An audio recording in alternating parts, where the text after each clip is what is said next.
When I tell you I want to talk about that scene in Bridgerton, you probably have one of two reactions. What scene in what? Or, wow, right on the cutting edge of the discourse, aren't we? /S. Bridgerton is a Netflix series executive produced by the juggernaut of compulsively watchable television, Shonda Rhimes, and run by her Grey's Anatomy colleague, Chris Van Dusen. It is a show that made such a splash upon release that Julia Quinn's books, upon which it is based, have been republished under the show's name to capitalize on its popularity. And while this video may seem some level of topical since the show's second season released in March of this year, when I say we are doing discourse, and when I say I want to talk about that scene, well, it is simply obvious that I am behind the times. Oh, my sweet summer child. Lol. Lamau. This video has taken me a very long time to finish, but on the bright side, it seems that I have managed to work on it for long enough that it is once again topical thanks to the impending release of the spin-off series Queen Charlotte: A Bridgerton Story, which does seem absolutely primed for major discourse vis-a-vis at least one that scene, but I for one don't know what scene that will be, and the discourse is so far entirely speculative. The show's not out yet. Okay, back to the young, spry, and bright-eyed bitch over here in 2022. The second season, delightful though it may be, has very few, if any, moments that might be described as that scene derogatory. The first, released in December of 2020, on the other hand, has two. Which, now that I have been talking for long enough to hopefully sufficiently separate this next sentence from the pre-roll ad and preserve some hope that this video will qualify for at least limited monetization, there are bills that need to be paid after all, patreon.com/Laura Crone, brings me to the third reaction that some of you may have had. One marriage in living memory solved the generational wealth gap and racism is officially over that scene. We were two separate societies, divided by color, until a king fell in love with one of us. Or sexual assault is no big deal if you just want a child very badly, that scene. If you're not familiar with the show, welcome to Bridgerton. So as far as the former, not only has the weirdness of romantic love will end racism very much been discoursed into a state where I have absolutely nothing of value to add, that criticism seems to have reached Chris Van Dusen's ears in a way that has been taken to heart in the running of the show. Oh my god, I can't believe I didn't explicitly mention this, but to clarify here, the existence of people of color in high society Regency-era London is a Shondaland addition. Julia Quinn's books are going much more for historical accuracy in that all her characters are white, so the show is totally on its own for deciding how to deal with its more diverse cast. I'm the wrong person to speak on this handling with any kind of depth, and I would really recommend you listen to Princess Weeks and Khadija and Bo instead, but just to observe what is there for the purposes of this discussion. If it's not clear yet, the first season actively writes in an explanation for, why there is a Black Duke and everyone's okay with that, and makes the racism of it all at least some level of involved in the plot. The trailer for the Queen Charlotte spinoff seems to hint that it is also going in that general direction. You are the first of your kind. You must secure your position. But again, who knows? The show's not out yet. The second season takes a much different attitude toward race and culture, allowing its Indian characters to just be from India racially and culturally. Clumsily, but in intention at least, and still be of a class with the Londoners without shoehorning in any awkward explanations of the divergent history that ended colonialism in this alternate universe. I think this is a pretty interesting shift, and much more in the spirit of what I think is fun about the show, but absolutely nobody should listen to my white ass about it. So no, what we are going to talk about today is the other that scene. While there certainly was plenty of discourse on this one in the months following the season's release, it seems largely to have started and ended with it was problematic and that's bad. And while I am largely inclined to agree, fuck me, I like the scene, okay? It's been a year and a half and I can't stop thinking about it, and anytime I hear someone drop a one-sentence dismissal of it, it takes every fiber of my being to keep from taking a rocket to Thermian argument land and going off about how the scene is totally great, actually, and I'm usually the opposite of that guy, and I just want to understand. So today, we're going to investigate. Am I a problematic? Should I cancel me? I don't know. Let's find out.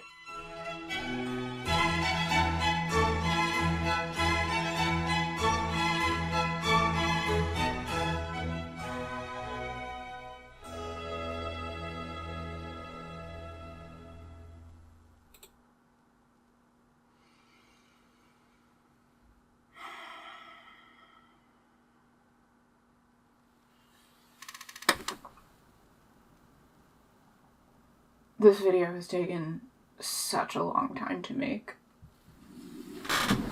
I have been just chipping away at it for so long because, for reasons that are probably becoming apparent, I was really uncomfortable with the idea of selling a sponsor spot on it. But, you know, this is my job, and sponsors are a not insignificant chunk of my income. So I had spots scheduled that I needed to fulfill and fulfill on time to keep the lights on. And, well, you've seen the runtime. This isn't a video that I could put more than a minor dent in at a chipping away sort of pace in between other projects with hard deadlines. So, hello! Welcome to my big giant Patreon plug. The monthly financial support of my patrons is the #1 thing that allows me to make the stuff I want to make and to make it the best it can be, even when it grows past the point where I can get it done in time to meet an arbitrary deadline, even when I don't feel comfortable using it as a platform to sell you stuff, even when it's not advertiser friendly. We'll see how this one goes, but I do not have high hopes. Patrons get all my videos at least a day early and ad-free, plus updates about my work and occasional bonus and behind-the-scenes stuff, like they saw the first 10 minutes of this video 2 months ago.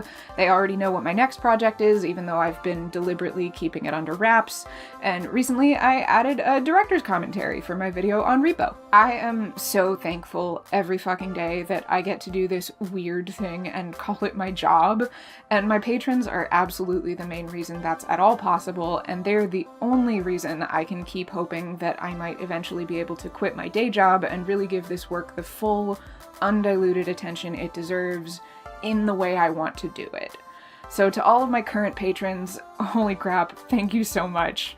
And to everyone else, if you want to see more videos from me and you want the ones you see to be better and you're in a position where you can throw me a few dollars a month, it would mean the goddamn world to me. Okay, cool. Back to Bridgerton. So, for those of you who may be unfamiliar, here's a quick rundown of the scene in question and the context in which it is couched. Bridgerton is a Regency-era romance centering on the titular Bridgerton family, the 8 alphabetically named children of widowed Viscountess Violet. Season 1's A-plot follows Daphne, the 4th child and oldest girl, in her first London social season in search of a husband. At her debut, the Queen names Daphne absolutely flawless. So Daphne is immediately seen as the most eligible bachelorette in town, but her big brother Anthony gets super protective and refuses to believe that anyone could possibly be good enough for his sister, and since this is a super patriarchal society, his opinion is a big deal. Meanwhile, the new young Duke of Hastings, Simon, rolls into town, and being a duke is immediately deemed the most eligible bachelor, despite not being at all interested in marrying anyone ever, because he swore an oath on his abusive father's deathbed that the Hastings line would die with him. So when he and Daphne meet, he comes up with a fabulous plot. He'll pretend to court her so he'll seem unavailable and get half a minute of goddamn peace and quiet, and she'll seem desirable enough to fire up the jealousy of every red-blooded bachelor in London who previously got scared off by her big brother. You've heard of a romance novel before, you see where this is going. Daphne cycles through a couple of other courtships to manufacture enough drama for a whole season of television. Simon tries his best to wish her well, but neither of them can quit the other, and they end up making out in the garden during a ball, which is absolutely unacceptable behavior, and if anyone caught wind of it, Daphne would be considered ruined. Ugh. Anthony catches them and demands Simon make an honest woman of his sister, but Simon sticks to his guns about not wanting to marry anyone, so Anthony challenges him to a duel. Daphne crashes the party because she doesn't want her brother or the man she loves to die, and Simon tells her it just wouldn't be fair for him to marry her because he knows she wants children and he can never give them to her. Daphne decides she can live with that if it means nobody dies, and she and Simon get married and have a very sexy little honeymoon. But okay, guess what? Sex ed doesn't really exist right now, so Daphne doesn't actually know where babies come from. She had assumed, not without basis considering the actual words Simon literally said to her, I can never give you children, that her husband was physically incapable of doing his part. But the more sex they have, and the more he pulls out, the more she starts to suspect there may be something he's not telling her. And so, the scene. That scene. Daphne and Simon go to bed like they do every night, and Daphne, for the first time, gets on top and does not get off. Deep breath. Okay. Continuing on. The couple have a lot of arguments, Daphne gets her period, and Simon declares that he will be her husband in name only now that she's broken his trust. But then he has some chats with his mother figure and his best friend, and starts the process of acknowledging the existence of his childhood trauma and the walls it's caused him to put up between himself and anything and anyone who might make him truly happy. Meanwhile, Daphne works through her anger at her husband's lies by proxy, and in finding and reading Simon's old letters to his father, gets a glimpse of just how bad his childhood was and how little empathy she's expressed for what that could do to a person. They make up, and the season ends with the birth of their first consensually conceived child. Okay, so now that we're all on the same page, what am I doing here? Am I here to defend that scene and tell you that it is good, actually? Well, clickbait aside, no.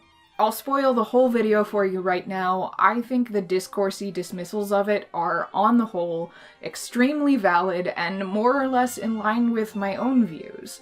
For the sake of the structure of the thing, I'm not going to get into why just yet, but for those of you whose shoulders are currently up around your ears, I hope that knowing where I'm going makes it a little less anxiety-inducing to wind your way there with me. On that note, I do want to lead off by saying that what is portrayed in this scene is sexual assault.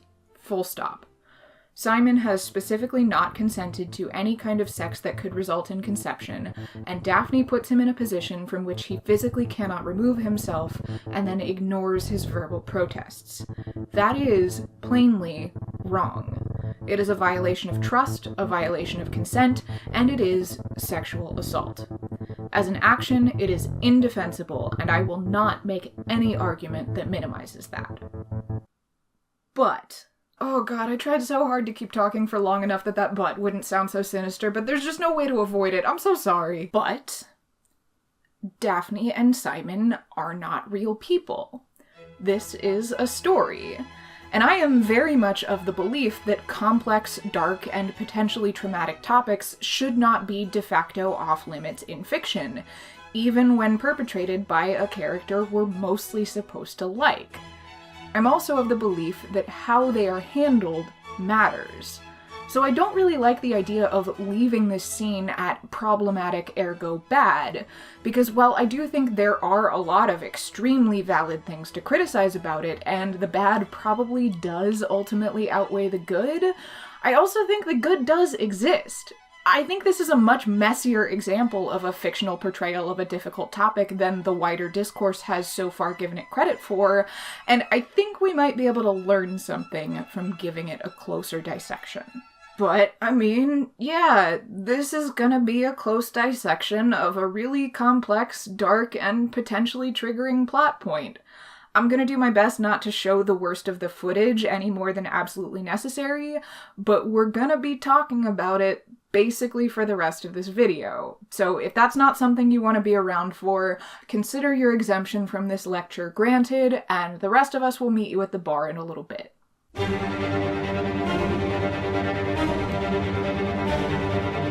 Argument in favor number 1, historical accuracy.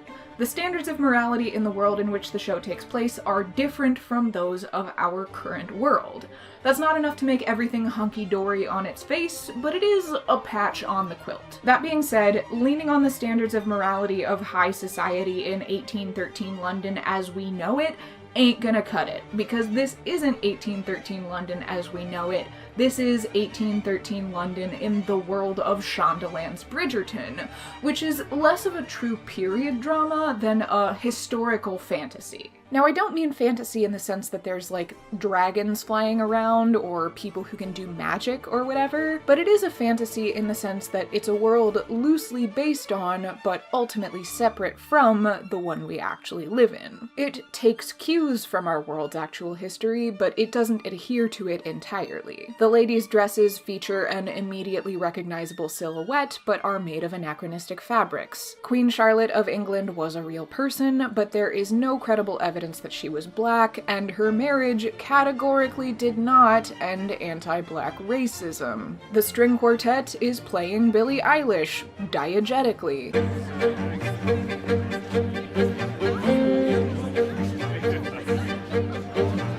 Hold on, let me get my tongue out of my cheek here, because there is actually another example that I think is pretty cool. There's a scene in the 8th episode that takes place at a symphony concert, and the orchestra plays something that sounds a whole lot like the third movement of Vivaldi's Summer, but is definitely not the third movement of Vivaldi's Summer. The third movement of Vivaldi's Summer is not only an incredibly well-known piece of music, but one that was actually having a bit of a moment in period film in 2020. I specifically remember the last time I went to a movie theater before they all shut down at the beginning of the pandemic started with a trailer for Emma, scored with the third movement of Vivaldi's Summer, and ended with the last scene of Portrait of a Lady on Fire, where they go to the symphony and hear the third movement of Vivaldi's Summer. So like, this is not a case where you can just be like, I don't know, get me some classical music, and nobody will notice that you fucked up one of the more widely recognizable compositions in the Western canon. Plus also, you know, if we're talking history, Antonio Vivaldi had been dead for over 70 years by 1813. Le Quattro Stagioni probably would have been a little crusty for the most fashionable members of society. They'd be on at least Beethoven's Fifth by now. But the music the Bridgerton Orchestra is playing isn't the result of some underpaid intern not getting sufficiently fact-checked on their Google search.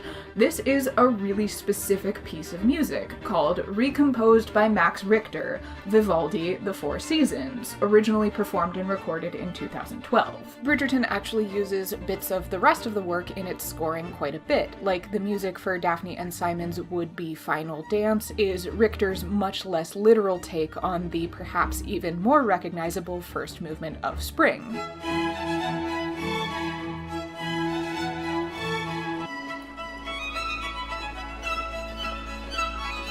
Daphne also calls this a waltz, which is further evidence that this is a universe totally divergent from our own. So I think it's safe to say that we are not being guided to watch this show through the lens of actual historical accuracy. Much like Richter working from Vivaldi, the team behind Bridgerton discard around 75% of history and utilize only what is compelling for this new work. And for the purposes of this video, I'm just gonna take that as it is. Treat it as a neutral thing. Certainly there are reasons to criticize this approach. For more on that, check out Princess Week's or Broe Deschanel's videos on the show, but it's also easy to see why it's an appealing starting point for escapist romance. Leaning on the audience's conception of a time and place based on familiar genre conventions gives you a fun little playground in which to craft a story without having to establish a bunch of new rules or correct a bunch of misconceptions. So this is a very long and drawn out way of saying that any argument about the relative newness of the idea of marital rape vis-a-vis Bridgerton is pretty moot, because you know, you could say the exact same thing about marrying your best friend, and these characters are all about that. You must simply marry the man who feels like your dearest friend.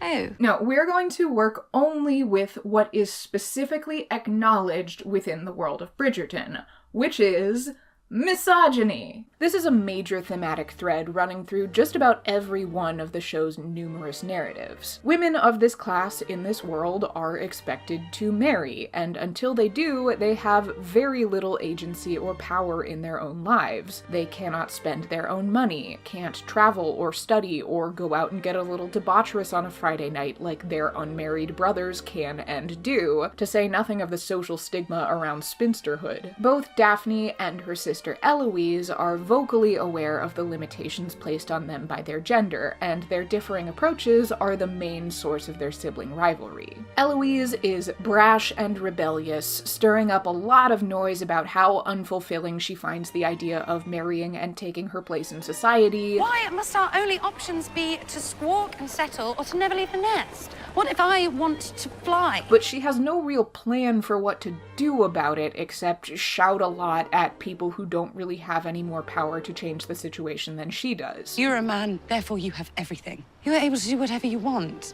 So do it. At least that way I can live vicariously through you. Daphne, on the other hand, will raise a small ruckus when it helps others to understand her situation. You have no idea what it is to be a woman, what it might feel like to have one's entire life reduced to a single moment. This is all I have been raised for.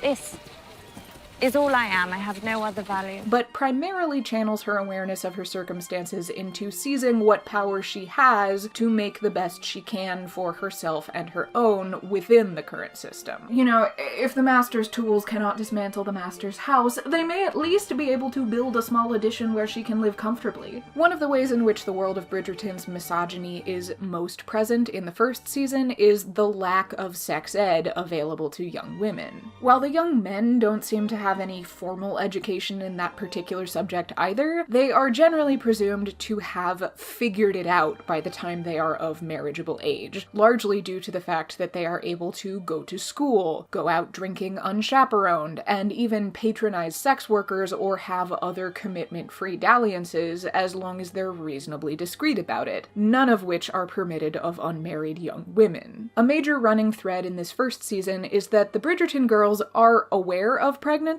but have no idea how it happens. How does a lady come to be with child? This is played primarily as a joke as it pertains to Eloise. I thought one needed to be married. Whatever are you talking about? Apparently it's not even a requirement. When her friend Penelope reveals that her cousin Marina is pregnant, Eloise puts Penelope on the case of finding out exactly how she got that way. Otherwise, how can we make sure it never happens to us? Marina responds in a flowery and disambiguous way. Your condition then, it was brought about by... Love. It was love, Penelope. Causing the girls, presumably, to believe that just being in love causes conception, which is potentially a fun setup for whenever Eloise's season of the show comes along. But for Daphne, a young woman actively pursuing marriage within the next few months if all goes to plan, the issue is much more urgent and much more dire. Here, so far as we can tell, is the sum total of Daphne's sex education before that scene. Simon explains masturbation to her, and she gives it a try. When you are alone, you can touch yourself. Anywhere in your body, anywhere that gives you pleasure, but especially between your legs. On the one hand, leading with her pleasure is a beautiful and radical gift from Simon. On the other, this is relatively early in their courtship, and he is now acutely aware of how little she knows. I'm not laughing at you. I'm laughing at the absurdity of how little mothers tell their daughters. You tell us nothing. What happens between a husband and a wife? Well, it is a natural continuation of what happens at night. At night? What happens at night? Keep that in mind as we move forward. After Daphne's wedding, Violet attempts the talk. I suppose I have put this conversation off for as long as I can. But she also feels so awkward about the whole thing that all she manages to really tell her is, it's natural, it's where babies come from. So this act, it is performed to have children? Yes. Oh. So Daphne assumes that Simon can't have sex because he told her that he can't have children, and all she actually knows about sex is that it results in babies. Ah! When you were younger, do you remember we had 2 hounds in the country? No one explained it to them. But there were puppies. Simon sets her some level of straight on this by having many kinds of sex with her, including penile penetration, but he clarifies almost nothing in words except when Daphne asks if his pulled-out orgasms are physically painful. Does that hurt?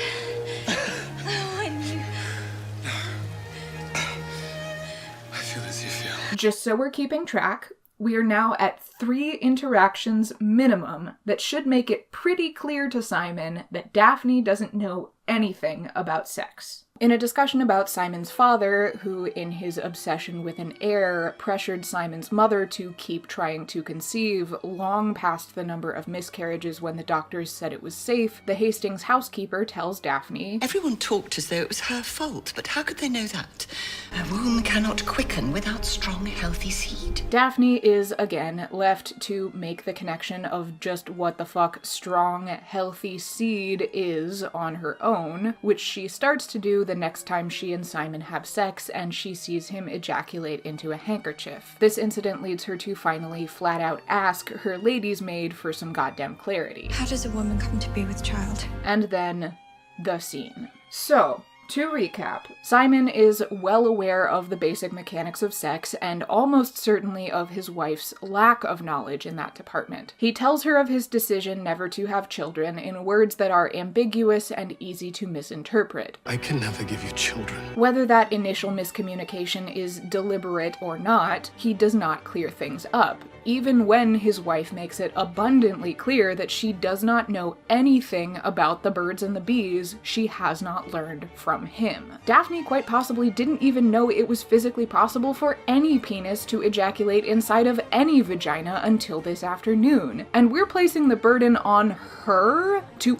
understand the deeply ambiguous language in which her husband has detailed the terms of his consent? Okay, but I hope it's clear what a dangerously Thermian argument this is. Yes, in a world where an entire gender just straight up does not get any sex ed, not even a proper the talk from a parent or caregiver, we can see how a sort of second order understanding of consent, not just that no means no, but that a yes must be informed, ongoing, and freely given, that a yes to sex in general does not mean a yes to every possible sex act, and specifically that I can never give you children means I do not want to have any kind of sex that involves my sperm making its way toward your ovaries, might be a little bit of an ask.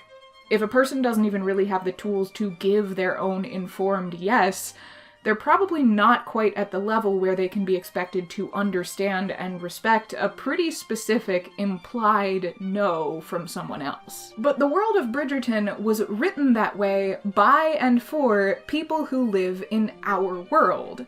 And in our world, the question of whose actions are worse in this conflict is a completely moot point. Like, I got Red State Sex Ed in 2007. There was a lot of disinformation about the efficacy of birth control and a small helping of transphobic bullshit, but you bet your ass I came out of there knowing what sperm was. Which is worse, taking advantage of a spouse's body or taking advantage of their ignorance is a completely irrelevant question when you're talking about a level of ignorance that is so far removed from what it would be reasonable to expect most of the audience of Bridgerton to ever encounter in another adult human. If I were to read the show in the least charitable way possible, I could say that Daphne's ignorance feels like a hoop-jumpy justification only a few levels removed from she dresses like that because she breathes through her skin. I think this kind of malicious intent is probably a significant misread of this particular situation.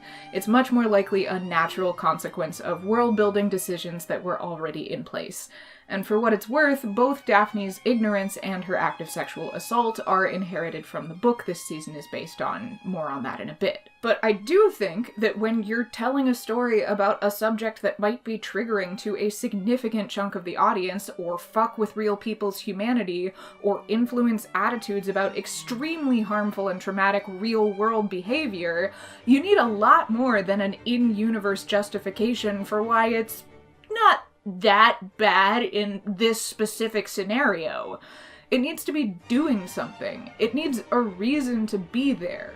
So, what the fuck is this scene doing? Why is it here?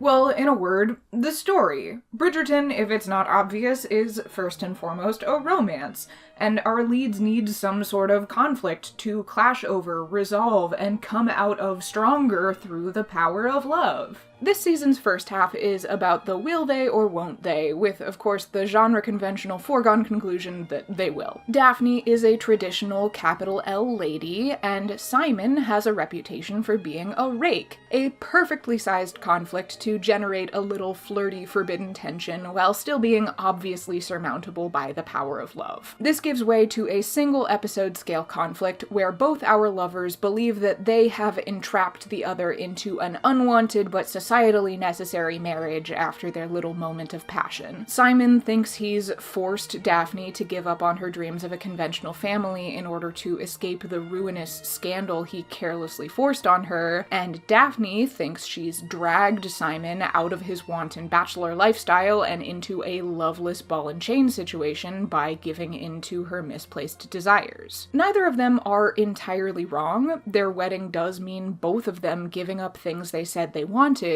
but what each of them fail to realize just yet is that they are both in love, and they have both chosen each other. Simon may be breaking half of a solemn vow, but that's something he consciously put on the table because he did genuinely want to marry Daphne. And Daphne did make a sacrifice by accepting, but it's a sacrifice she chose to figure out how to make peace with. The end of this episode resolves the effects of this expression of their essential conflict, that nobody entrapped anybody and they both want to be married to each other in every sense, but not the root cause, that Simon is 6 layers deep in a vindictive response to unresolved trauma for which Daphne's sheltered upbringing limits her empathy. She has no experience from which to imagine a less than perfect childhood, and he has defense mechanisms out the wazoo keeping him from telling her about it. We're gonna talk a bit more about the book from which this season was adapted in a minute, but I do just want to take a moment to acknowledge that this arc for Daphne is a change, and a very smart one in my opinion. Book Daphne is much more of your standard, long-suffering, I-can-fix-him heroine who can see right through Simon's denial and is just waiting for him to finally listen to her sage wisdom. The show, on the other hand, really leans into the relative uniqueness and luck of the Bridgertons being a truly happy family, who have their peccadillos and their one great tragedy, but are sheltered from most hardship by their wealth and status in society and their deep foundational love for one another. All of you at one table. What are the children?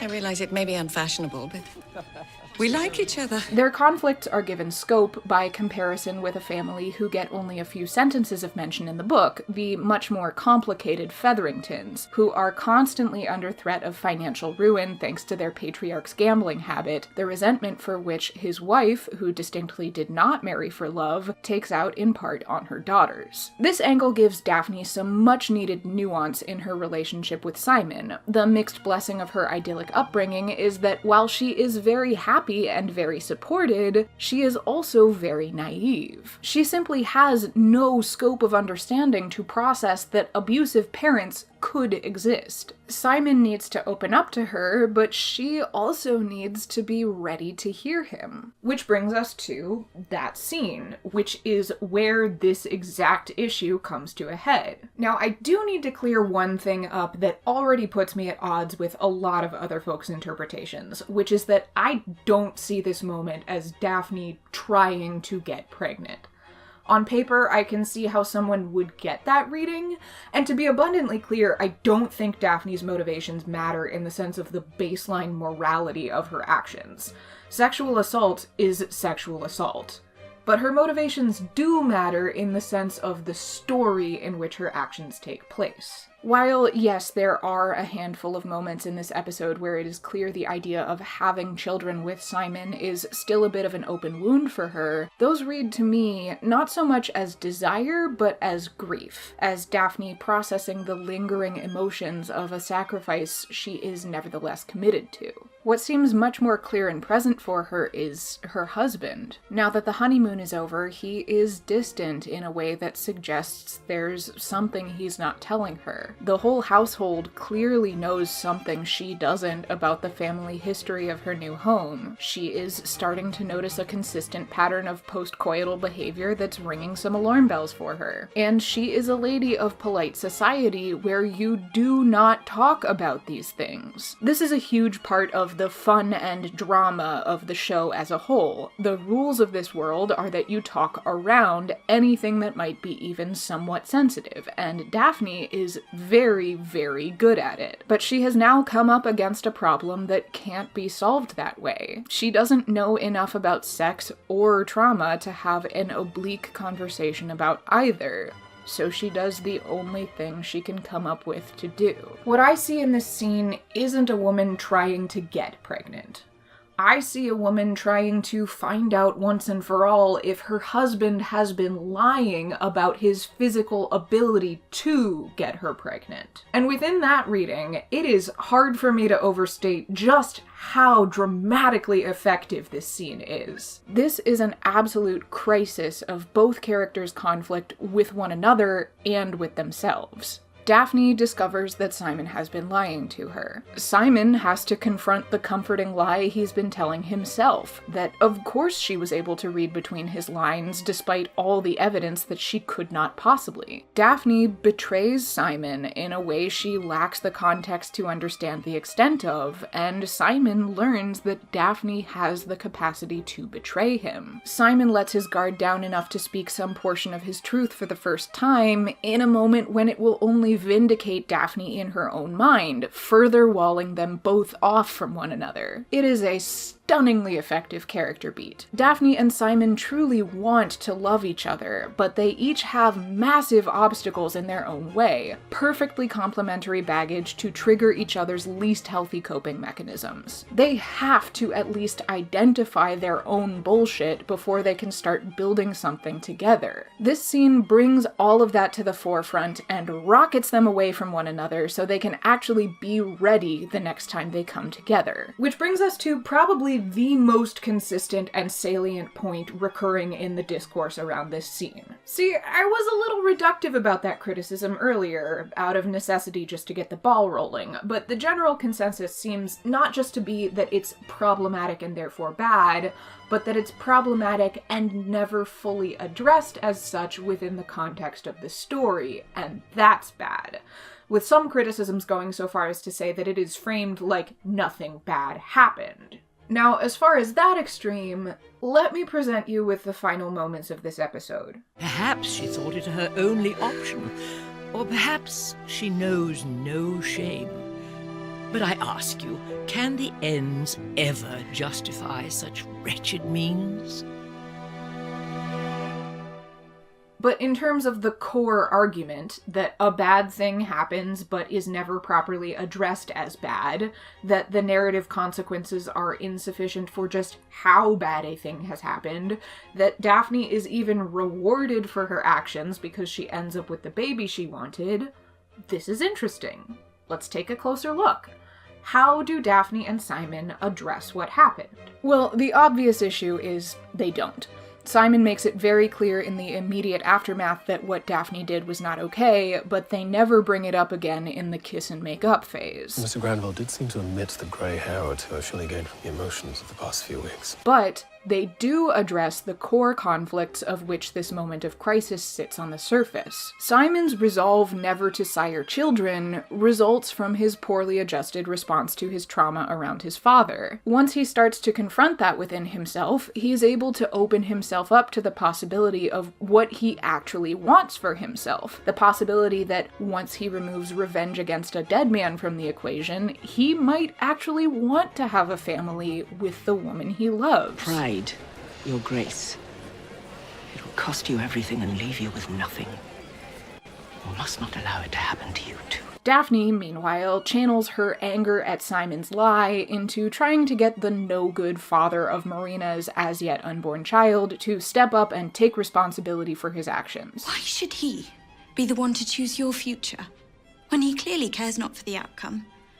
He's at fault here. Why should you be left all alone to bear the punishment for his crime? Thanks to her help, though, they eventually discover that he wasn't so no good after all. It was all a failure of communication that wasn't cleared up until his death. He had a perfectly reasonable explanation for not writing back to me.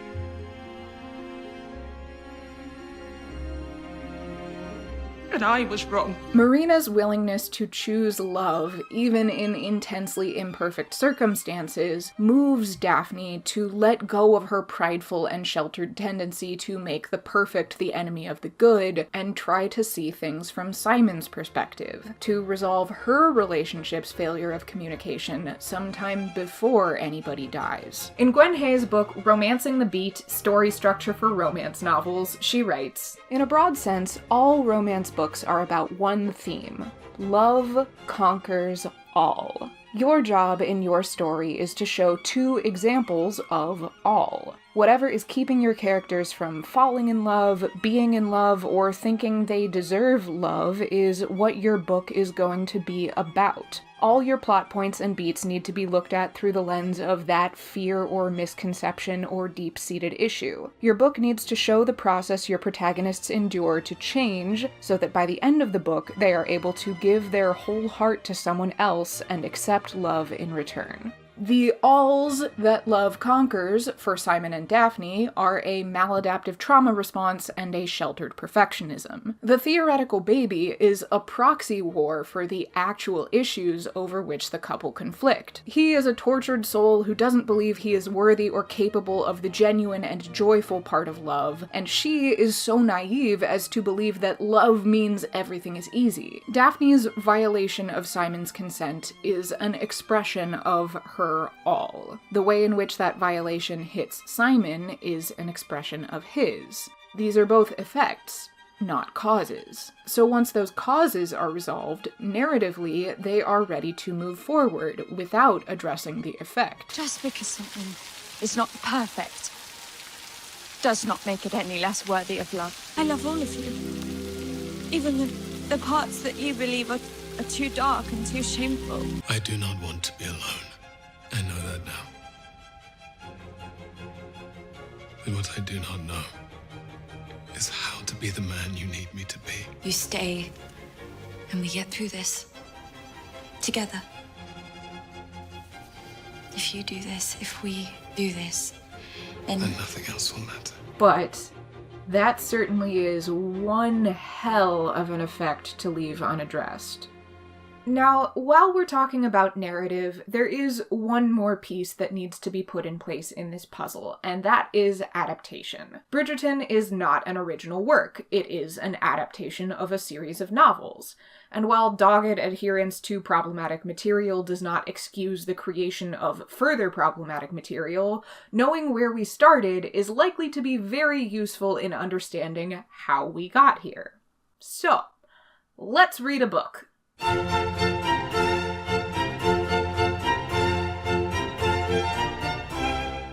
This is The Duke and I by Julia Quinn. It's her first book about the Bridgertons, and it's the primary source material for the show's first season. That scene is actually sort of a combination of two scenes from this book. In the first, Daphne puts two and two together about the sheet stains that happen every time they have sex, and confronts Simon about what she now realizes was his lie. He shows no remorse whatsoever, and Daphne moves out of their shared bedroom. In the second, Simon has gone out and gotten falling down drunk and come home with the intention of winning Daphne back. She puts him to bed and, at his insistence, sleeps next to him, and then in the middle of the night initiates sex while he is still drunk and half asleep. Ooh, buddy. So there are a number of differences here that can hopefully shed some light by contrast. Number one, these two scenes are part of a very different arc for Daphne and Simon overall. The show's Daphne is sort of an Enneagram 3 type, very in tune with the rules and language of her society, and more or less driven by the desire to be the best by those standards. you look perfect. Good. that is what they want. She wants to seize what opportunities can be afforded to women, which includes marrying a hopefully titled man without attracting scandal, mothering heirs, and thanks to her parents specifically, doing it all via true love, if at all possible. We will all need to find love one day. Indeed, a love as pure as what my ma and papa once shared, if we are so fortunate. Her journey is about disillusionment with both the society around her and her own command of it, about breaking out of her innocence and, in doing so, relieving herself of the need to be perfect and embracing the ability to just be. Book Daphne, on the other hand, is sort of an unlucky in love, girl next door type who wants to finally be seen not as one of the guys, but as a desirable and marriageable woman. Her journey is about enabling Simon's arc by knowing him better than he knows himself and getting him to stop being so silly and admit that what he really wants is to shut up and father her babies. Unlike the show's Simon, who plays most things pretty close to the vest, the book's Simon is extremely loud about the fact that he is never, ever going to get married, to the point where it's a joke that he never fucking shuts up about it. But Julia Quinn makes it super clear that this is purely a case of the gentleman protesting too much, that he actually deep down really does want it, and that Daphne can see right through his front and she is right. I cannot imagine having only one child myself. Sometimes one has little choice in the matter. Oh, I'm so sorry.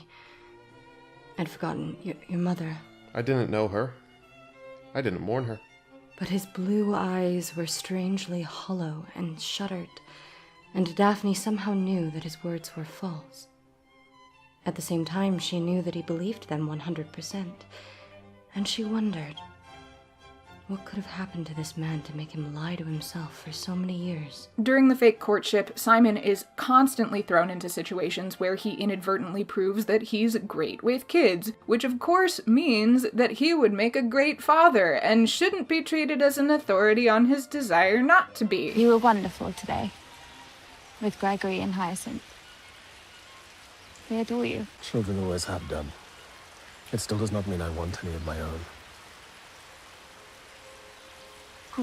It's clear from his internal monologue that he has real feelings for Daphne, which of course means he should not be treated as an authority on his lack of interest in marriage. So it's really for his own good that Daphne entraps him, which very much is what happens in this case. Where in the show, Daphne and Simon spontaneously meet at the edge of the garden because even though they've agreed to go their separate ways, they can't stop thinking about each other and end up deeper in the garden through the heat of the argument. In the book, this happens while the fake courtship is still ongoing, and Daphne deliberately puts Simon into a position where he has no patriarchally proper choice but to follow her, despite his clear protests, because he knows being alone with her is one level of temptation too far. Unlike in the show, the fact that she and Simon were seen by someone likely to gossip is a lie Daphne more or less fabricates in order to get Simon to marry her out of obligation. And when Simon does finally come around to the idea of having children, it is because Daphne has logically explained to him how unreasonable his feelings are. Did you ever stop to wonder if you wanted a family?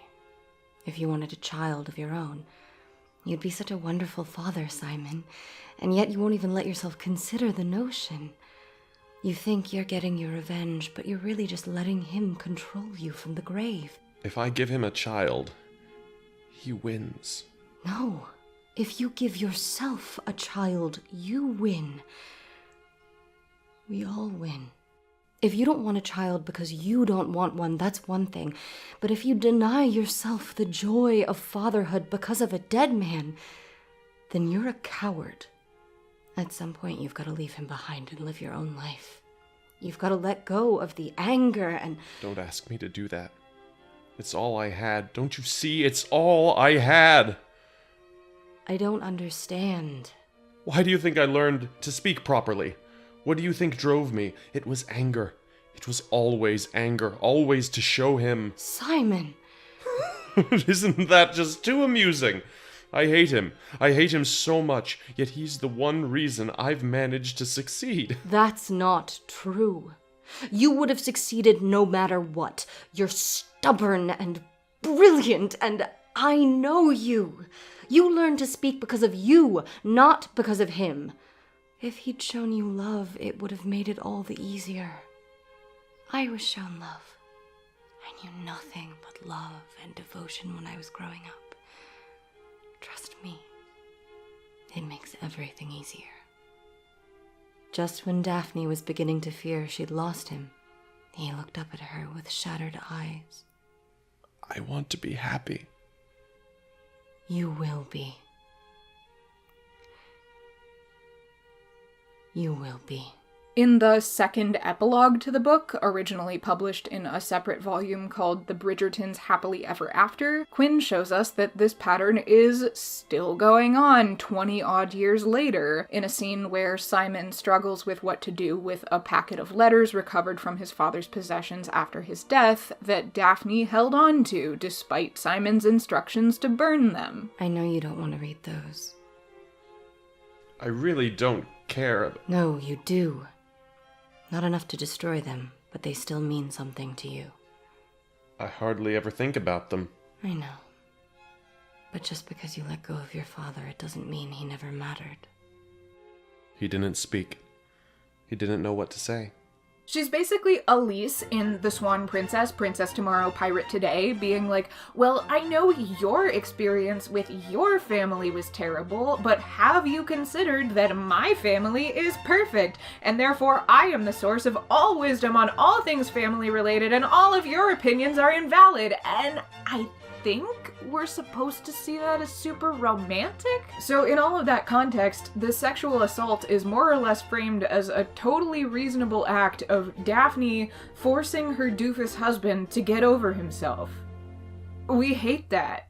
Second, a few chapters do go by between the argument where Daphne catches Simon in his lie and the sexual assault, and a lot happens in the interim. It's clear from their first argument that Simon doesn't really think he's done anything wrong, and he doesn't expect anything about their relationship to change now that his lie is out in the open. Daphne, of course, feels differently and moves herself to a separate bedroom. When he discovers she is serious about this, Simon abuses her, verbally and physically, and threatens to do so sexually as well. You are my wife! You will sleep with me in my bed! No. Daphne, I'm warning you. Get out of my room. I own this room. I own you. You own nothing but your father's title.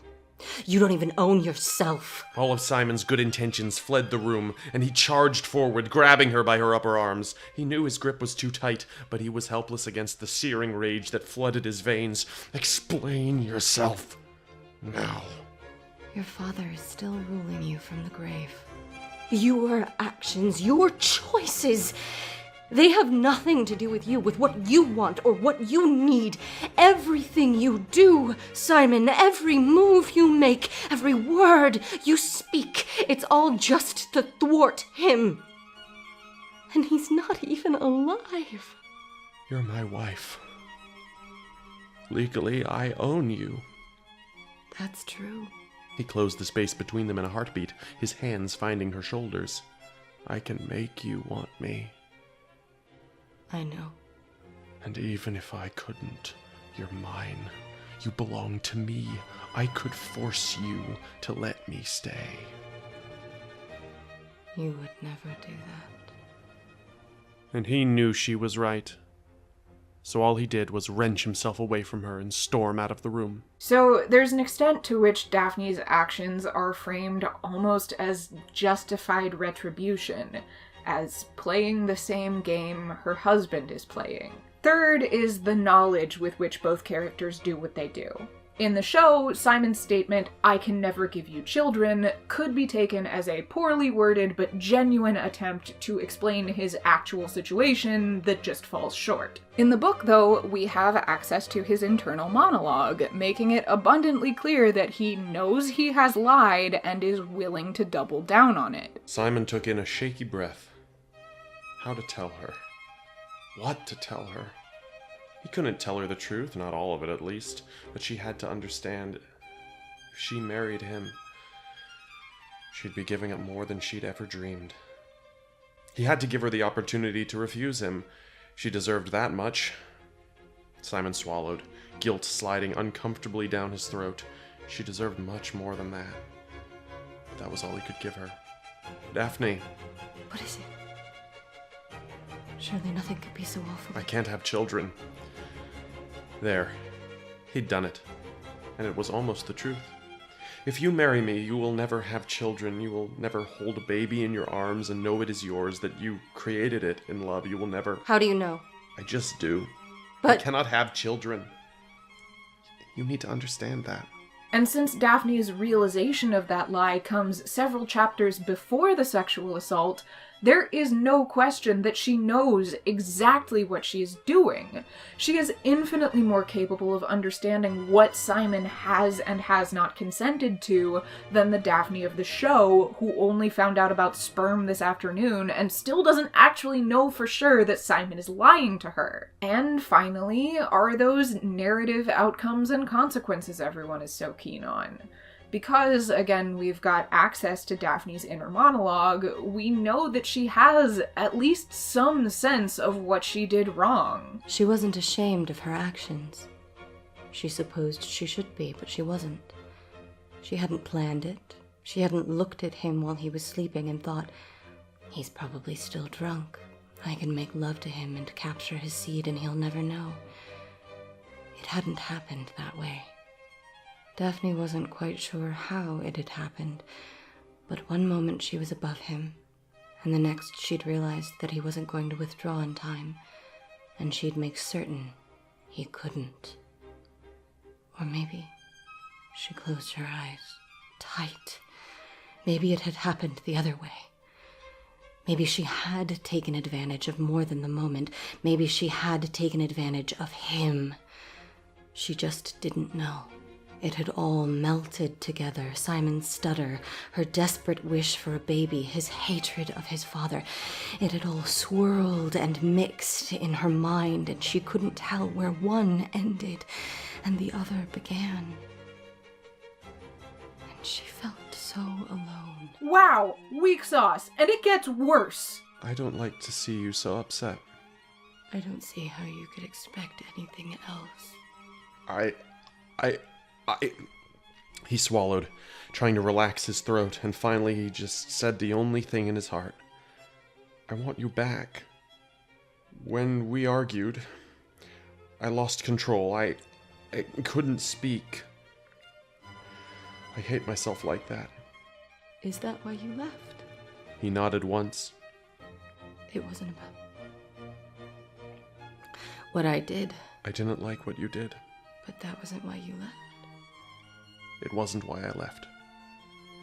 Daphne hugged her knees to her chest, pondering his words. All this time she'd thought he'd abandoned her because he hated her, hated what she'd done. But in truth, the only thing he hated was himself. Oh my fucking god. Okay, so just to recap, Daphne, a character who consistently ignores her husband's feelings, opinions, and desires for his own good, knowingly violates both his previously clearly stated lack of consent and the fact that he is too drunk to stand, much less consent to any kind of sex, understands after the fact that what she did was wrong, actively refuses to interrogate her own intentions, and feels no remorse, and Simon tells her to her face that it wasn't actually that big of a deal. So there is a not insignificant extent to which the scene that made it into the show represents a buttload of damage control. Now the question is, though, how much stock is it worth putting in that, right? We're not talking about, like, The Lord of the Rings, where you're expecting a good chunk of the audience of the adaptation to be pretty familiar with the source material. It's not even really something like Game of Thrones or The Wheel of Time that, prior to adaptation, had a small fan base as a share of people who watch television, but a sizable one as a share of people who read the genre. The Bridgerton books, as I understand, were not really all that popular outside of prolific romance readers until the show brought them to everyone's attention. When I was watching the first season, I got curious and I looked it up, and the Los Angeles Public Library at the time had 2 copies of The Duke and I. The Los Angeles Public Library doesn't have 2 copies of anything. They have more now, but seriously, 72 branches, 4 million people, 2 books. 2. And like, I'll just say it, I did not like this book. Romance doesn't make up the bulk of my reading, but I do read romance, and I found this one to be an absolute slog. I enjoyed reading Christy Carlson Romano's young adult novel about musical theater more than I enjoyed The Duke and I. I would not have finished it if I were not reading it for work. I might have only included this whole section just to prove to myself that there was a point to this whole exercise. I don't know. But ultimately, while the train wreck of morality that is the source material is valuable to the conversation as a contrast, it does not vindicate the adaptation. If anything, it makes it more clear that there was absolutely a road not taken that didn't include a sexual assault at all, that keeps the first scene of Daphne's realization and Simon's confession and makes that confrontation a little more explosive, so they both have to go unpack their baggage, but nobody has to assault anybody. Maybe she comes back after her poker night, like, I understand now, I see how the world works, this is a marriage of convenience that has granted me certain privileges, I will be your logical business partner like you want, and that finally crystallizes for him, like, wait, no, I actually don't want that, I don't know. The point is, there were options. It was still a choice to tell the story in this way. Hi, me again, still here. Something else I want to draw out more explicitly here is that while I do think the show improves on the book in this particular regard by not having Daphne literally just fucking tell us that try as she might, she can't bring herself to think she did anything wrong, and Simon tell her that, yeah, it sucked, but it wasn't that bad, it does maintain the same problem where Simon, at least consciously and out loud, is more angry at himself than he is at Daphne. I'm doing this for your own good. I can decide for myself. You'll be better off without me. What I do not know is how to be the man you need me to be. Which does minimize the part where she really fucked up. Now, as a story about characters who are meant to feel like people, that's not necessarily all bad. It's a thing that happens with humans who are flawed and doing our best. If I were going to just really steelman this thing, I'd say that including this under-resolved character beat in the first season of a TV show potentially creates an interesting opportunity for ongoing conflict in this marriage, where maybe somewhere down the road, Simon has, like, worked through his baggage enough to realize that he's been internalizing this pain and anger that 100% deserves to be pointed at Daphne. And we could see him really fully dealing with that, while Daphne is having to come to terms with the fact that even if she acted out of ignorance, even if she wasn't really placed to fully understand what she was doing at the time, she still did something really fucked up and hurtful. And we could see her really truly try to make amends now that she is better equipped to understand what the fuck even happened. It could even be an interesting subversion of the happily ever after genre convention, to show a couple who still have serious issues to work through long after the point where they've committed till death do them part, to show them continuing to do that work. But, well, spoiler alert, Regé-Jean Page has left the show and does not seem likely to return. And even if that weren't the case, I would still guess this was a pretty unlikely course of action for the show to take. And I absolutely see why this season finale, while less gross than the source material in a lot of ways, still reads for a lot of people as Daphne being rewarded for her actions. I think it's more complicated than she wanted a baby and she got a baby, and I think that nuance is good to acknowledge. I think it is good for society and good for art to have these discussions in a way that leaves lots of space for how complex they are. But the fact that as the show currently stands, and looks like it will continue to stand, Daphne is able to fully reconcile with Simon without having to name or atone for the hurt she did at all is maybe the most important piece of this puzzle.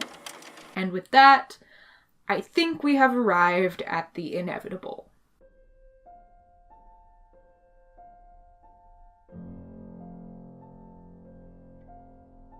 Inside is a 2021 purported Bo Burnham comedy special that is actually an hour-long tone poem about grasping for meaning, morality, and personal connection in the world of the internet, exacerbated by, but not purely born of, the social isolation of the COVID-19 pandemic. Yes, I know you know this, but my mom might be watching. We can't leave her behind. Using musical sketches, emotionally raw direct addresses, internet-style parodies, and general Netflix-budgeted audiovisual storytelling, Burnham explores a variety of existential angsts, like the paradoxical solitary intimacy of sexting, the sword of Damocles of knowing your worst teenage takes are permanently out there for anyone who cares to judge you by them, the billionaires made billionaires by our inability to live in any world but the one they created, the inescapable sense of suspended juvenility by perpetual comparison, the deep discomfort of being perceived even by oneself, the oppressive availability of a little bit of everything all of the time, and, in an early song called White Woman's Instagram, the inescapable conditioning to process every single component of life, up to and including the complexity of grieving a parent through aesthetically pleasing and aspirational snapshots. In the context of the rest of the special, this segment is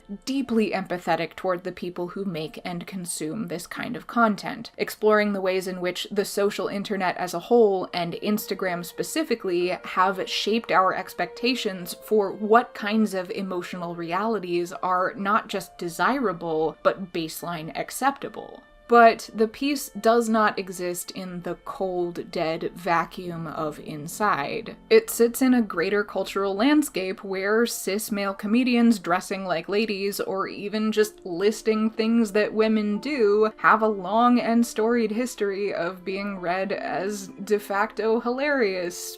Because misogyny. The body of work of the culture as a whole has created a clear expectation for how to perceive Bo Burnham wearing a billowy shirt and making a kissy face, and the context of the rest of the special isn't enough to undo all of that context. As a result, no matter how good the segment is, it very easily reads, especially on a first viewing, as an aggressively unkind punch down, best summarized as, "White women really do be posting."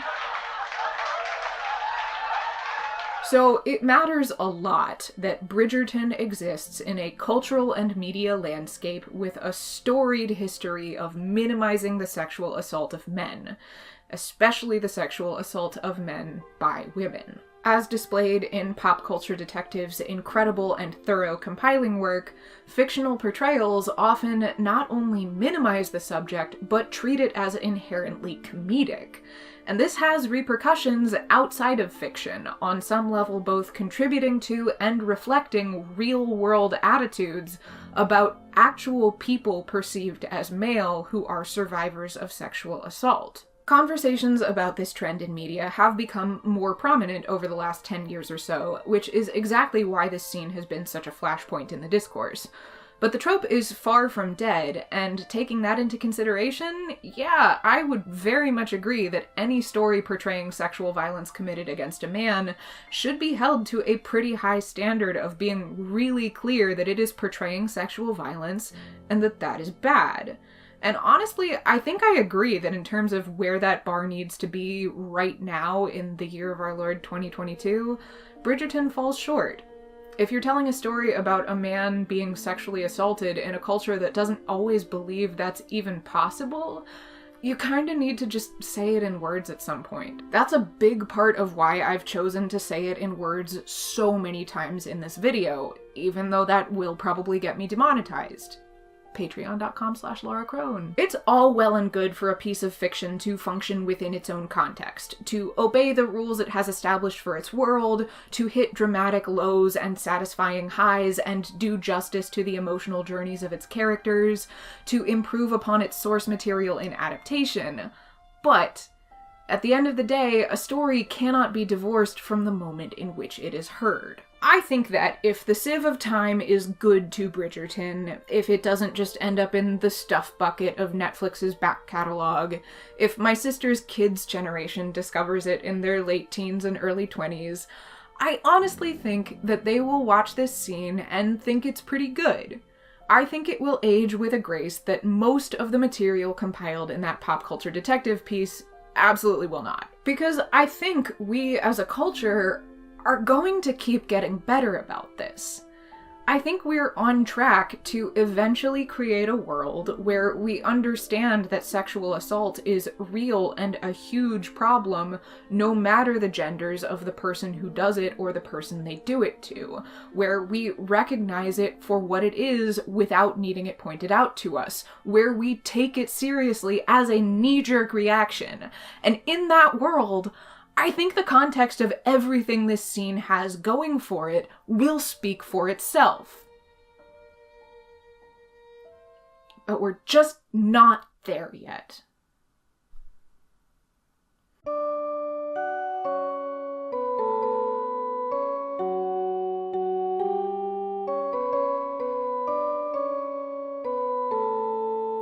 Thank you so much to all of my patrons who make these kinds of videos possible, with an extra special thank you to Brett C.S., Ilona Concetta, Jimbo, Michelle, Patrick Behringer, and Russell Thomas.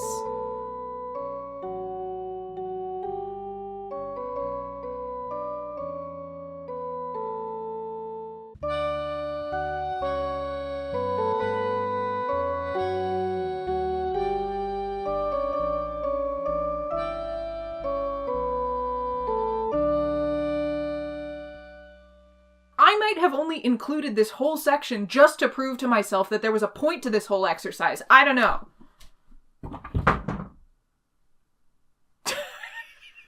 It's a sign. Where did it go? I need to get it now, because otherwise I'll never find it and it won't go back to the library and they'll take away my library card.